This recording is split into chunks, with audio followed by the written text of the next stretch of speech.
So, hallo, ich wollte euch mal das richtige Anfeuern zeigen beim Kamin. Ich selbst besitze einen Kamin der Marke Skantherm, Modell Arthur. So, Holzscheide habe ich schon eingelegt.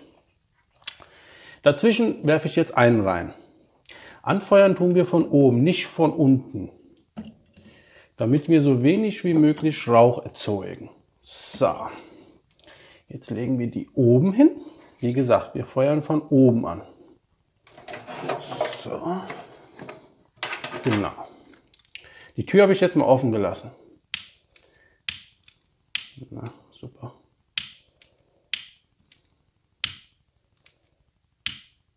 Naja, wie immer der Vorführeffekt. So, jetzt schließen wir. Luft stelle ich mal auf Stufe 1. Wie ihr seht, es raucht nicht.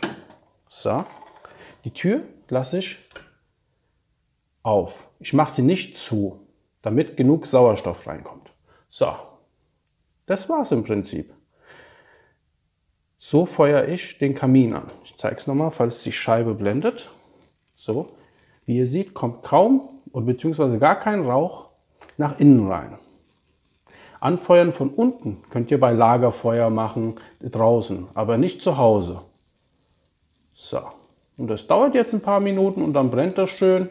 Ja, und wenn es anfängt, so dass die Glut kommt, dann wirft man einfach weiter Holz ein, 2 Stück und das war's. Und das brennt dann einfach so weiter. Wie ihr seht, es kommt kein Rauch rein und so muss es sein. Anzündholz wird jetzt auch langsam brennen. Unten habe ich auch noch einen Anzünder reingeworfen, quasi im Backup als Reserve. Der wird dann auch sich anzünden. Ja, und so feuere ich immer an. Viel Spaß mit eurem Kamin. Die Tür lasse ich immer noch angewinkelt, so dass Sauerstoff reinkommt. Das war's. Nach 3 Minuten sieht das Feuer dann so aus. Ich vergrößere mal etwas.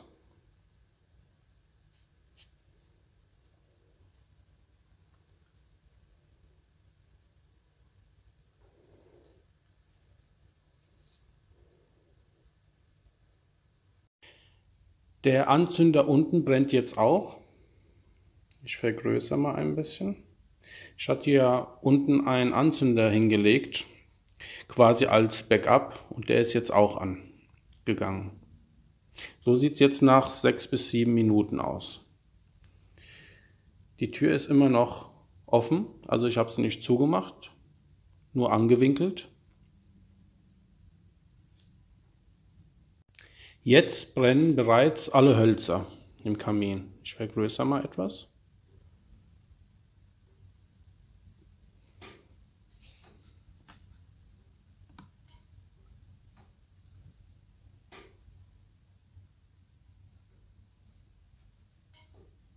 Und so könnt ihr anfeuern von oben nach unten. Die Tür ist offen, es kommt kein Rauch nach innen rein. Was natürlich auch sinnvoll ist, wenn ihr beim Anfeuern das Fenster bzw. Balkon-Terrassentür aufmacht, so dass frische Sauerstoff quasi mit in den Raum kommt und somit dann auch in den Kamin reinkommt. Ja, das solltet ihr auch als Tipp vielleicht mitnehmen. Ja, und jetzt können wir langsam die Tür dann auch schließen.